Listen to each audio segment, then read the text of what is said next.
নমস্কার বন্ধুরা, তোমাদের জন্য যে ভ্যাকেন্সিটা নিয়ে এসেছি তোমাদের কিন্তু নবোদয় বিদ্যালয়ে শিক্ষক, নার্স ও লাইব্রেরিয়ান পদে এখানে কর্মী নিয়োগ করা হচ্ছে। তোমাদের 19শে এপ্রিল কর্মসংস্থান পেপারে কিন্তু এটি বেরিয়েছে। তোমাদের 10 graduate teacher, post graduate teacher ও স্টাফ নার্স পদে এখানে কর্মী নিয়োগ করা হবে। ইন্টারভিউয়ের মাধ্যমে নিয়োগ করা হবে, কোনো তোমাদের এক্সাম দিতে হবে না। তাহলে ইন্টারভিউয়ের মাধ্যমে কিন্তু তোমাদেরকে নিয়োগ করছে এবং তোমাদের মাসিক বেতন দেওয়া হবে 35,750 টাকা থেকে শুরু করে তোমাদের মাসিক বেতন দেওয়া হবে। এই পোস্টে আবেদন করতে গেলে তোমাদের যোগ্যতা কী লাগবে, বয়স কী লাগবে, কিভাবে আবেদন করবে, সমস্ত কিছু আলোচনা করবে ভিডিও মাধ্যমে। তার আগে আমার এই চ্যানেলে প্রথম হয়ে থাকলে আমার এই WB জবস বাংলার চ্যানেলটাকে সাবস্ক্রাইব করে দেবে সবার আগে জবের আপডেট পাওয়ার জন্য। চলো শুরু করছি ভিডিওর মাধ্যমে। ভিডিওটা লম্বা হবে কিন্তু কেউ স্কিপ করবে না। 19শে এপ্রিল কিন্তু কর্মসংস্থান পেপারে তোমাদের কিন্তু ভ্যাকেন্সিটা বেরিয়েছে। তোমাদের নবোদয় বিদ্যালয়ে শিক্ষক, নার্স ও লাইব্রেরিয়ান পদে এখানে নিয়োগ করছে। নবোদয় বিদ্যালয় সমিতির অধীন পাটনা রিজিওনাল অফিসে কাজের জন্য post graduate teacher, 10 graduate teacher, staff nurse পদে সরাসরি ইন্টারভিউর মাধ্যমে কয়েকশো শিক্ষক শিক্ষিকা নিয়োগ হচ্ছে। তাহলে তোমাদের এখানে post graduate teacher, 10 graduate teacher ও স্টাফ নার্স পদে সরাসরি ইন্টারভিউর মাধ্যমে কিন্তু নিয়োগ করছে শিক্ষক শিক্ষিকা। চাকরি হবে চুক্তি ভিত্তিতে। তাহলে তোমাদের কিন্তু এটা কিন্তু কন্ট্রাকচুয়াল বেসিকে কিন্তু চাকরিটা হবে। কারা কোন পদের জন্য আবেদন করতে পারবে দেখো, 10 গ্র্যাজুয়েট টিচার পদে যারা আবেদন করবে তাদেরকে এখানে বলে দেওয়া রয়েছে 10 গ্র্যাজুয়েট টিচার নেওয়া হবে এইসব বিষয়ে: হিন্দি, ইংরেজি, অঙ্ক, science, social science, computer science, art.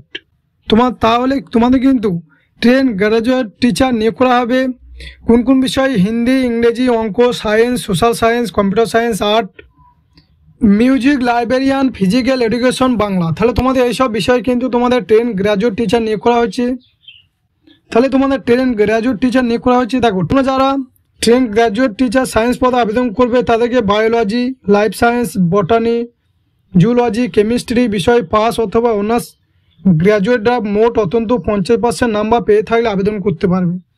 তাহলে তোমরা যারা সায়েন্স পদে আবেদন করবে 10 গ্র্যাজুয়েট টিচার হিসেবে তাদের যোগ্যতা লাগবে তোমাদের 50% নাম্বার নিয়ে যে কোনো শিক্ষিত প্রতিষ্ঠান থেকে biology, life science, botany, zoology, chemistry বিষয়ে পাস করা থাকতে হবে।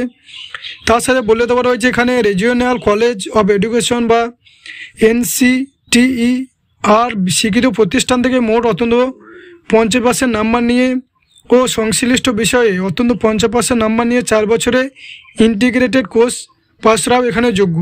তাহলে যারা 4 বছরে ইন্টিগ্রেটেড কোর্স করেছে তারাও এখানে পাস করেছে, তারাও এখানে আবেদন করার যোগ্য। এবার তোমাদের 10 গ্র্যাজুয়েট টিচার অঙ্ক বিষয়ে যারা আবেদন করবে তাদের যোগ্যতা কী লাগবে দেখো, তোমরা যারা অঙ্ক বিষয়ে আবেদন করবে তাদেরকে অঙ্ক, physics, chemistry, electronics, computer, statics বিষয়ে পাস অথবা অনার্স গ্র্যাজুয়েটরা মোট 50% নাম্বার পেয়ে থাকলে এখানে আবেদন করতে পারবে। এছাড়া তোমরা 4 বছরে ইন্টিগ্রেটেড কোর্স যারা করেছে 50% নাম্বার নিয়ে তারাও এখানে আবেদন করতে পারবে।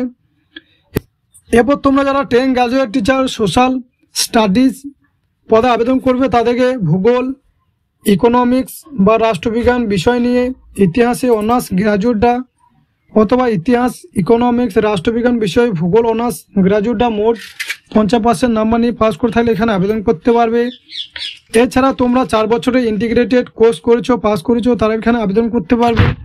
সেটা তোমাকে রিজিওনাল কলেজ অফ এডুকেশন অথবা NCTER শিক্ষিত প্রতিষ্ঠান থেকে কিন্তু পাস করতে হবে, তাহলে তোমরা এই পদে আবেদন করতে পারবে। এবার 10 গ্র্যাজুয়েট টিচার হিন্দি অথবা ইংলিশ পদে যারা আবেদন করবে তাদের যোগ্যতা কী লাগবে: হিন্দি বা ইংরেজি বিষয় নিয়ে পাস অথবা অনার্স গ্র্যাজুয়েটরা মোট 50% নাম্বার নিয়ে পাস করে থাকলে এখানে আবেদন করতে পারবে।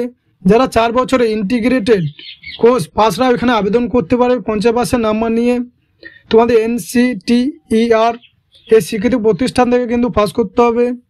এবার তোমাদের 10 গ্র্যাজুয়েট টিচার কম্পিউটার সায়েন্স, কম্পিউটারের সায়েন্স বা ইনফরমেশন টেকনোলজি ডিগ্রি কোর্স পাসরাও মোট 50% নাম্বার পেয়ে থাকলে এখানে আবেদন করতে পারবে। উপরে সব ক্ষেত্রে কিন্তু DED পাস হতে হবে। 10 গ্র্যাজুয়েট টিচার লাইব্রেরি পদে যারা আবেদন করবে লাইব্রেরি সায়েন্সের ডিগ্রি কোর্স পাসরাও মোট অন্তত 50% নাম্বার নিয়ে পাস করে থাকতে হবে, তাহলে তোমরা এখানে আবেদন করতে পারবে। তার সাথে তোমাদেরকে কম্পিউটার চালানো কিন্তু মতো জ্ঞান থাকতে হবে, তাহলে তোমরা এই পদে আবেদন করতে পারছো। এবার তোমাদের পোস্ট গ্র্যাজুয়েট টিচার, যারা পোস্ট গ্র্যাজুয়েট টিচার পদে আবেদন করবে ইংরেজি বিষয়ে তাদের মোট 50% নম্বর নিয়ে ইংরেজি বিষয়ের উপর পোস্ট গ্র্যাজুয়েটরা আবেদন করতে পারবে। পোস্ট গ্রাজুয়েট টিচার হিন্দি বিষয়ে মোট 50% নাম্বার পেয়ে থাকলে হিন্দি বিষয়ের পোস্ট গ্রাজুয়েটরা এখানে আবেদন করতে পারবে। এবার তোমাদের পোস্ট গ্রাজুয়েট টিচার কমার্স মোট 50% নাম্বার পেয়ে থাকলে কমার্স শাখার পোস্ট গ্রাজুয়েটরা এখানে আবেদন করতে পারবে।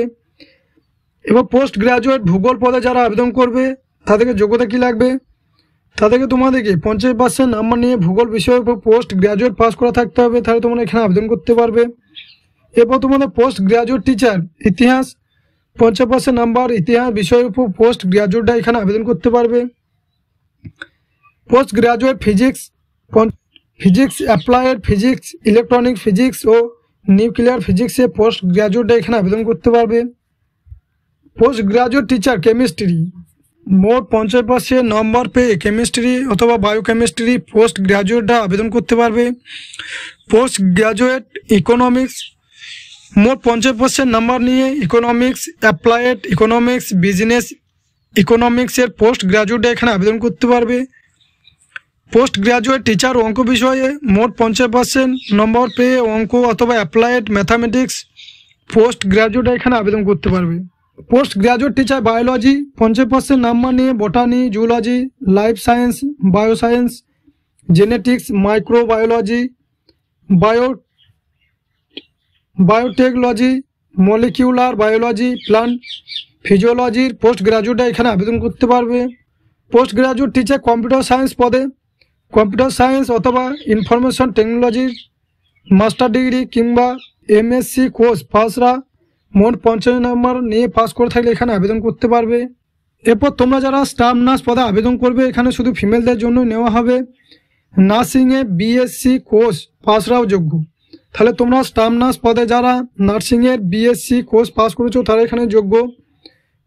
রাজ্য বা ভারতীয় নার্সিং কাউন্সিলের নাম নথিভুক্ত থাকতে হবে। কোনো হাসপাতাল বা ক্লিনিকে 2 বছরের প্র্যাকটিক্যাল অভিজ্ঞতা থাকতে হবে, তাহলে তোমাদেরকে যোগ্যতা কী লাগবে, হাসপাতাল বা ক্লিনিকে 2 বছরের প্র্যাকটিক্যাল অভিজ্ঞতা থাকতে হবে। হিন্দি রিজিওনাল ল্যাঙ্গুয়েজ অথবা ইংরেজিতে দক্ষতা থাকতে হবে। কম্পিউটার সায়েন্স ও স্টাফ নার্স ছাড়া অন্য বিষয়ে পোস্ট গ্রাজুয়েট টিচার পদের বেলায় বিএড কোর্স পাস হতে হবে। রিজিওনাল কলেজ অফ এডুকেশন বা NCTE স্বীকৃত প্রতিষ্ঠান থেকে মোট অন্তত 50% নাম্বার নিয়ে 2 বছরের ইন্টিগ্রেটেড কোর্স পাসরাও যোগ্য, তাহলে তোমাদের বয়স হতে হবে 50 বছরের মধ্যে। এই পোস্টে আবেদন করতে গেলে তোমার বয়স কত হতে হবে, 18 থেকে 50 বছরের মধ্যে তোমার বয়স হতে হবে। বয়সটা ক্যালকুলেট করা হবে 1/7/2025 হিসেবে তোমার বয়সটা ক্যালকুলেট করা হবে। প্রাক্তন NVS প্রার্থীদের বেলায় 65 বছরের মধ্যে তোমাদের বয়স হতে হবে। তোমাদের পার মাসিক বেতন দেওয়া হবে পোস্ট গ্রাজুয়েট টিচারদের 35,750 টাকা এবং ট্রেন গ্রাজুয়েট টিচারদের ও স্টাফ নার্স ও লাইব্রেরিয়ান পদে 34,125 টাকা তোমাদের বেতন দেওয়া হবে। প্রার্থী বাছাই করা হবে তোমাদের সরাসরি ইন্টারভিউয়ের মাধ্যমে। তোমাদের যে ইন্টারভিউটা নেওয়া হবে তার তারিখ কী রয়েছে, তোমাদের 2 দিন কিন্তু ইন্টারভিউ নেওয়া হবে, 6 তারিখ থেকে 8 তারিখ মে মাসে। এই ঠিকানায় কোন ঠিকানায় তোমাদেরকে পৌঁছাতে হবে, জওহর নবোদয় বিদ্যালয় দুর্গাপুর পশ্চিম বর্ধমান পিনকোড 713212। আগ্রহী প্রার্থীরা 23 এপ্রিলের মধ্যে অনলাইনে দরখাস্ত করতে হবে। তাহলে তোমরা যারা আবেদন করতে চাও তোমাদের আবেদন করার শেষ তারিখ হচ্ছে 23 এপ্রিল কিন্তু 23 তারিখের মধ্যে তোমাদেরকে অনলাইনে আবেদন করতে হবে। আবেদন করার লিঙ্ক আমার ভিডিও ডেসক্রিপশনে পেয়ে যাবে।